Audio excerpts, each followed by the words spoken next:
Принцесса Мафальда – это итальянский трансатлантический лайнер, построенный для компании Navigazione Generale Italiana. Названный в честь принцессы Мафальды Савойской, второй дочери короля Виктора Эммануила III, корабль был построен и поступил на службу в Южной Америке между Генуей и Буэнос-Айресом в 1909 году. Ее родственный лайнер «Принцесса Джоланда», которая затонула сразу после спуска на воду 22 сентября 1907 года. Принцесса Мафальда была построена и спущена на воду 22 октября 1908 года без установленной надстройки, чтобы избежать несчастный случай. Она была окончательно завершена 30 марта 1909 года и стала флагманом Navigazione Generale Italiana. В 1910 году она сыграла роль в развитии дальней радиосвязи, когда Гульельмо Маркони проводил эксперименты на борту. Специально спроектированный для рейсов между Генуей и Буэнос-Айресом, принцесса Мафальда в течение нескольких лет считалась лучшим кораблем на этом маршруте, двигаясь со скоростью 18 узлов. Ее удобства включали двухэтажный бальный зал и просторные каюты в стиле Людовика XVI. Накануне Первой мировой войны, 22 августа 1914 года, она совершила свой единственный рейс между Генуей и Нью-Йорком. Во время войны она была реквизирована итальянским королевским флотом и разместила офицеров в Таранто. Она возобновила свою довоенную службу в Южной Америке в 1918 году. Она оставалась флагманом Navigazione Generale Italiana до 1922 года, когда эту роль взял на себя судно Джулио Чезарей.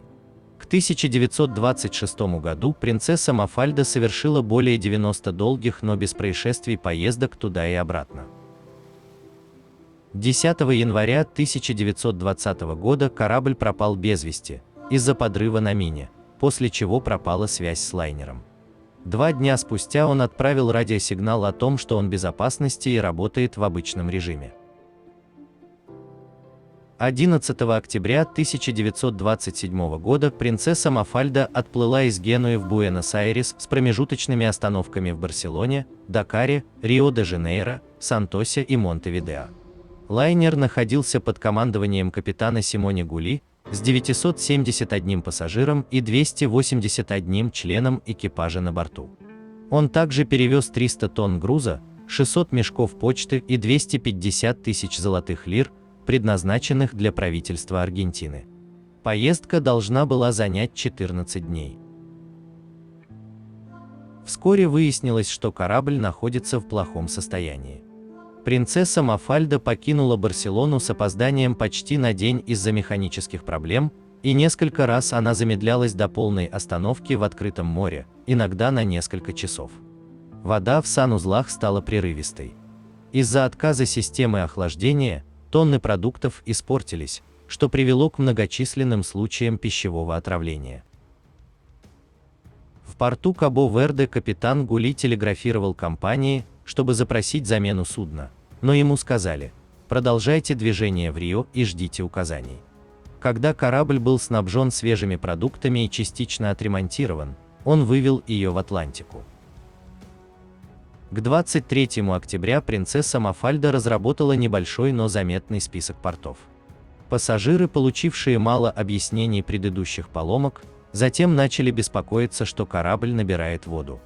Несмотря на сильное отставание от графика, 24-го она наконец двинулась на всех парах у побережья Северной Бразилии. Жизнь на борту тогда протекала более спокойно, и самая длинная часть путешествия была почти завершена.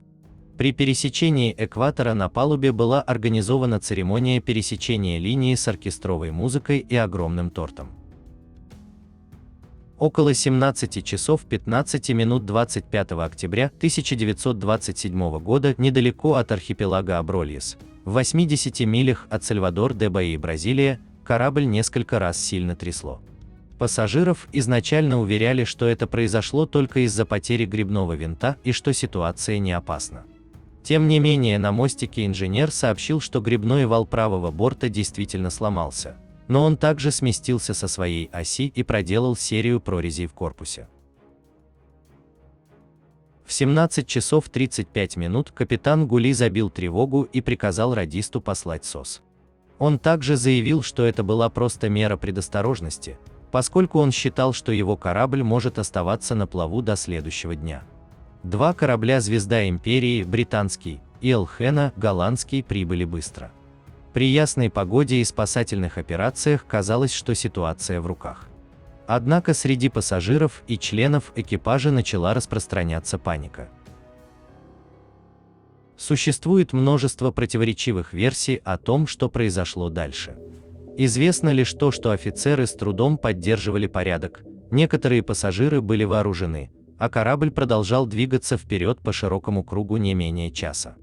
Спасательные суда получили сбивающие с толку сигналы о том, как оказать помощь. Не все спасательные шлюпки могли быть спущены на воду из-за крена, некоторые были брошены толпой, а многие даже не были мореходны.